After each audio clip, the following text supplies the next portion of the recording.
when the book Aid to Bible Understanding was being written, I was assigned to write on the subject of chronology. And so, in dealing with this subject of the fall of Jerusalem, I tried to find some historical work that would support this idea of the date of 607 before Christ. There was a member of the Bethel staff, or the headquarters, who was assigned to be my assistant or secretary.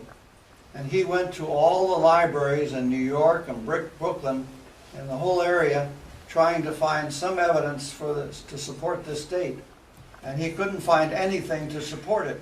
We knew of a man who was considered the foremost authority on ancient Babylonian and Assyrian records.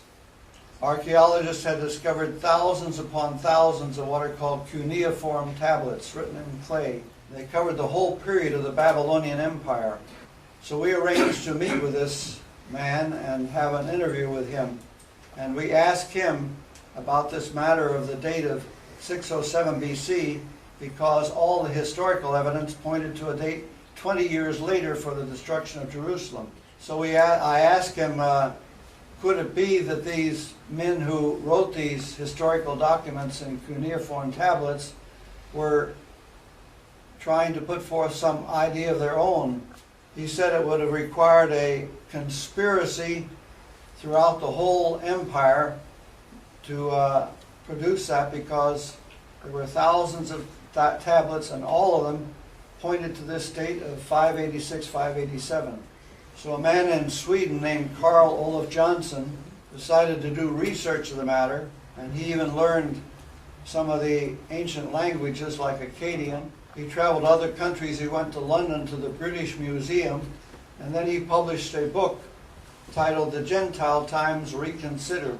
But before he published the book, he sent a manuscript to the Brooklyn headquarters, and I received it and read it, and I was amazed because I had spent 1 year on this subject of chronology, and I realized that I had just barely got below the surface compared to what he had done. He had been an active witness for many years, a pioneer and an elder, and then when he wrote this material, it came to Brooklyn, and afterward, the elders there in the branch office there took action against him, and he was eventually disfellowshipped.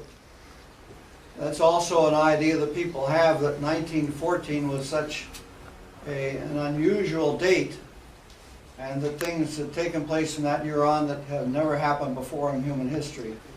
And for that reason, this same man, Carl-Olof Johnssonin, joined with another Swedish man and prepared a book titled The Sign of the Last Days, When.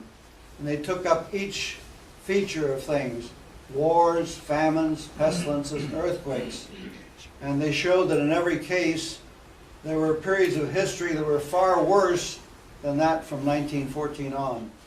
The matter of wars, for example, in Europe you had a war that lasted not 4 years like the First World War.